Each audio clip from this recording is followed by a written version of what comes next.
weeks, a group of boxing rookies will take to the ring in central Manchester. For most, this will be their first ever time fighting.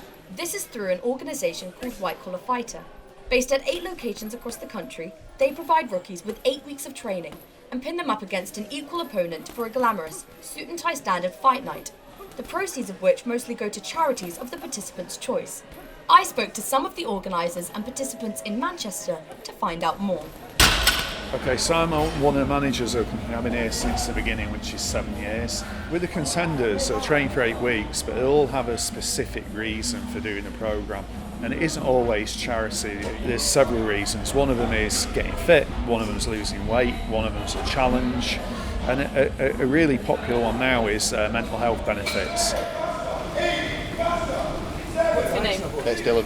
I'm doing it for Self-Help Services, which is a local mental health charity for the North West. Everyone knows someone who's been there, and most people have been there themselves. Just before I started all this, I was going through a bit of a tough time myself, and doing physical activity and things like this helped me come out of it. Whilst White Collar Boxing, unlike amateur and professional boxing, has no governing board, the folks at White Collar ensure that safety is at the bedrock of their organisation. We use massive head guards that we sourced ourselves. We fight with massive gloves, and our referee standards are extremely high. Undoubtedly, White Collar Fighter has given many of its participants a new lease of life, a new community, and a purpose.